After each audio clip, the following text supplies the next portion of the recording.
because the investigating officer would naturally be the target of all.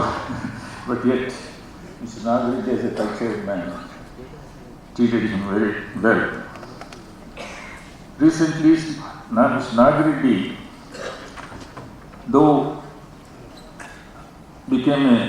had developed faith in the Communist Party and the leftist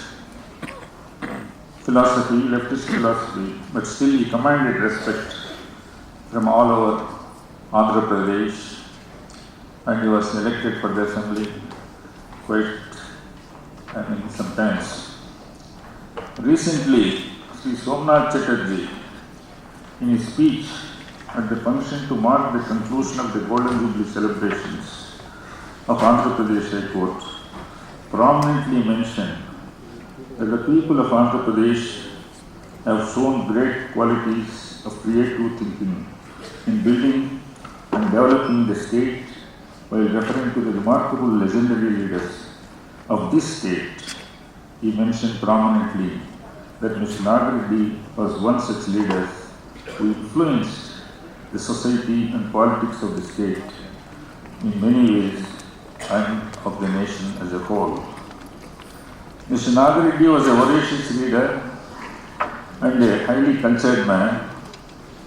One of the important investigating officers in this case was in close touch with Sri Nagreddy from the stage of arrest, said,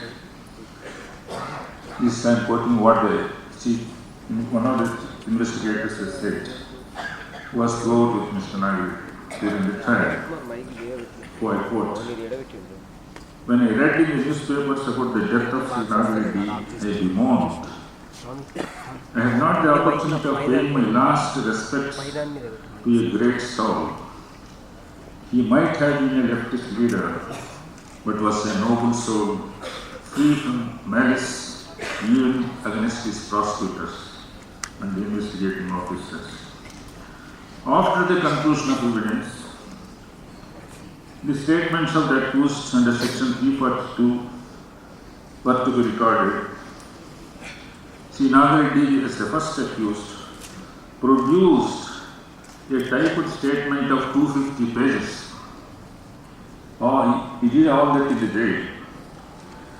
That was all about economic conditions in the country, the deterioration of the politics, lapses on the part of the government, so on and so forth. I had to mildly tell him that this statement is not relevant for the purpose of the trial, of the case. But he said, there is no other forum where he can make this statement in a pleasant and mild manner. I reminded him that the proper forum was the assembly, of which he was a member for so many years. But he himself distanced from that forum voluntarily on his own. The book to be released is with the title, as I look back, authored by Sri G.Raghava. In essence, is nostalgic of the past for him, but virtually of lessons for the future, namely, future of the police to be people-friendly police. Sri Raghva and myself were together almost for 1.5 years. He is a pleasant man, and people who came into contact with me.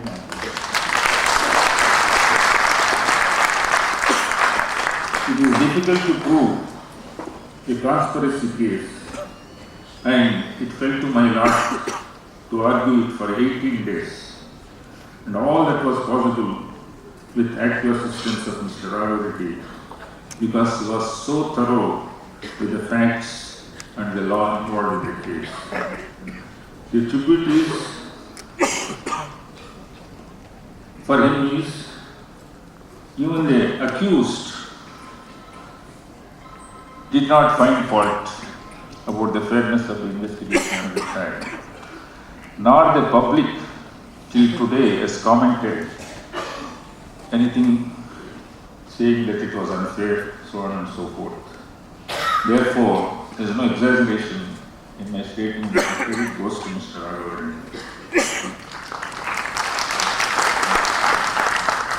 The message he gives to the police in this book is his hope to see that the police are become entirely friendly police, believing in what Gandhiji said.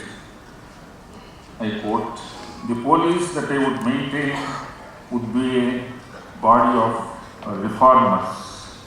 So that is the message the book conveys to every reader, and I am very thankful for all of you and for the organizers for giving me this opportunity. And as I promised, I wanted to be brief. Therefore, I shall end my speech with this.